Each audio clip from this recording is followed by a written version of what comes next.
નમસ્કાર મિત્રો, ટેટ 1ની જે 2025માં પરીક્ષા લેવાઈ હતી 21 ડિસેમ્બરના દિવસે એની ફાઇનલ આન્સર કી આવી ગઈ છે. તો એમાં કેટલા પ્રશ્નોમાં ફેરફાર થયો, કેટલામાં ગ્રેસિંગ મળ્યું અને કેટલામાં ડબલ જવાબ આવે છે એની ચર્ચા કરીશું. તો એક પ્રશ્નમાં જે જવાબ છે એમાં ફેરફાર થયો છે 45માં નંબરનો. હાલમાં મૂળાક્ષર શીખવાનો ક્રમ એમાં બી હતો પહેલા જવાબ, હવે ફાઇનલ આન્સર કે એમાં સી જવાબ આવે છે. પછી 21મો પ્રશ્ન જેમાં બધાને ગ્રેસિંગ મળશે, આકૃતિવાળો પ્રશ્ન છે એમાં ગ્રેસિંગ.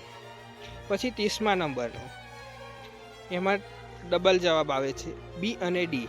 વિદ્યાર્થીઓને અલગ અલગ ત્રિકોણ આપીને તેના ખૂણાઓના માપનો સરવાળો 180 સાબિત કરવો, અને ડી વિવિધ ફૂલો બતાવીને તેની આંતરિક રચનાની સમજ આપવી.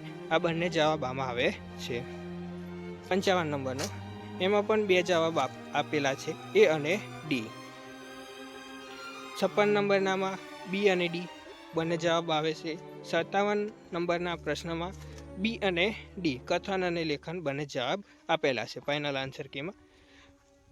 72મા પ્રશ્નમાં ગ્રેસિંગ મળશે આ સિમ્બોલવાળા પ્રશ્નમાં. પછી 105 નંબરનો જે પ્રશ્ન છે જે ગણિતનો હતો એમાં બધા જવાબ ખોટા આવતા હતા, એના કારણે આમાં પણ ગ્રેસિંગ મળ્યો. આગળનો પ્રશ્ન જોઈએ 110મો, એમાં એ અને ડી બંને જવાબ આપેલા છે એટલે આમાં ડબલ જવાબ.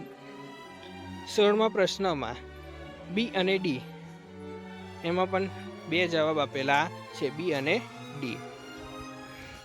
આ મિત્રો એક પ્રશ્નમાં જવાબમાં ફેરફાર કરવામાં આવ્યો, 3માં આપણને ગ્રેસિંગ મળ્યું છે અને 6 પ્રશ્નોમાં ડબલ જવાબ આવ્યા છે. મિત્રો તમારા કેટલા માર્ક્સ થાય છે ફાઇનલ આન્સર કે પ્રમાણે તે કોમેન્ટમાં લખજો. અને આવી જ માહિતી જાણવા માટે, કોઈપણ પરીક્ષાની અપડેટ જાણવા માટે અમારી યુટ્યુબ ચેનલને સબસ્ક્રાઈબ કરો. જય હિન્દ, જય ભારત.